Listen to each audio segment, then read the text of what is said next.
Assalamualaikum warahmatullahi wabarakatuh. Perkenalkan, nama saya Zakiatun Nazia. Saya dari kelas 10 IPA 2. Tugas saya di sini untuk proyek sejarah, mempresentasikan periodisasi sejarah singkat Indonesia dari zaman praaksara hingga masa reformasi. Periodisasi sejarah Indonesia dibagi menjadi 6 bagian. Yang pertama, masa praaksara. Masa praaksara ditandai dengan belum adanya sistem tulis-menulis pada peradaban manusia. Di Indonesia, masa ini dimulai dari hidupnya manusia purba hingga berkembangnya peradaban dengan tulis-menulis akibat pengaruh masuknya budaya India.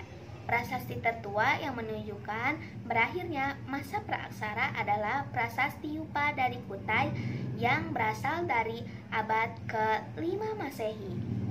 Yang kedua, masa Hindu-Buddha pada abad ke-5 hingga 15 Masehi dengan kontak dagangan antar Indonesia dan India, budaya serta agama Hindu dan Buddha. Masa ini ditandai dengan munculnya sistem kompleks yang dianut agama Hindu dan Buddha. Kerajaan-kerajaan ini antara lain adalah Kerajaan Kutai yang berasal dari Kalimantan dan Kerajaan Sriwijaya berasal dari Sumatera dan Kerajaan Majapahit berasal dari Pulau Jawa. Yang ketiga, pada masa Islam pada abad ke-12 hingga 16. Pada masa ini, pengaruh Islam menggantikan pengaruh agama Hindu dan Buddha. Masa ini ditandai dengan munculnya kerajaan bercorak Islam seperti Samudra Pasai di Sumatera, Banjar di Kalimantan, dan Demak di Pulau Jawa. Yang keempat, pada masa penjajahan Belanda dari tahun 1605 hingga 1942. Masa ini ditandai dengan datangnya Foch atau yang disebut dengan kongsi dagang Hindia Belanda. Pada masa ini Belanda ingin sekali menguasai perdagangan rempah-rempah di Indonesia, sehingga menyebabkan banyak sekali peperangan Belanda di daerah-daerah.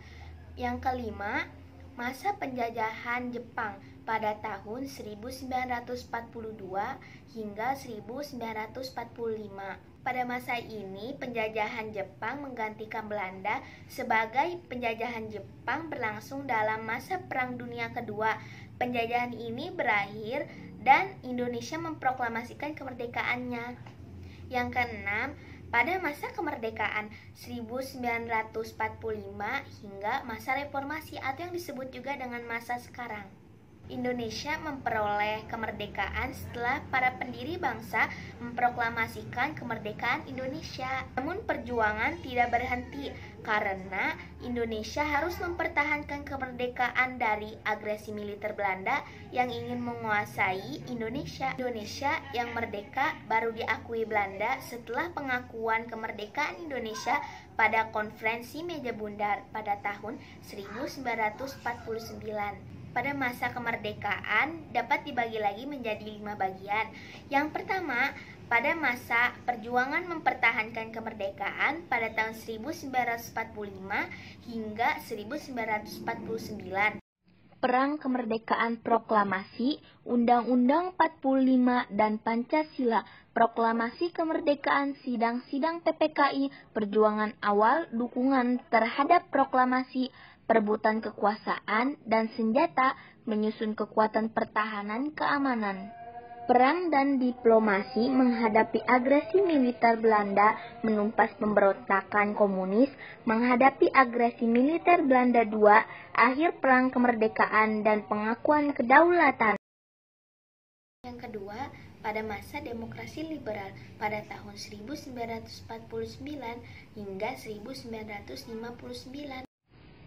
C. Demokrasi liberal, dari RIS ke negara kesatuan, sistem liberal dan pemilu 1, politik bebas aktif dan KA, mencari sistem ekonomi nasional, masalah-masalah angkatan perang, menanggulangi gangguan keamanan dalam negeri, dan terakhir krisis memuncak. Yang ketiga, pada masa demokrasi terpimpin pada tahun 1959 hingga 1957. D. Demokrasi terpimpin. 1. Dekret Presiden 5 Juli 1959 dan sistem demokrasi terpimpin. 2. Sistem ekonomi terpimpin. 3. Pembebasan Irian Barat.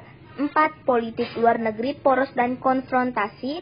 Kelima, ofensif PKI dan sekutu-sekutunya. Dan yang terakhir, pemberontakan G30S PKI. Yang keempat, masa Orde Baru pada tahun 1967 hingga 1998.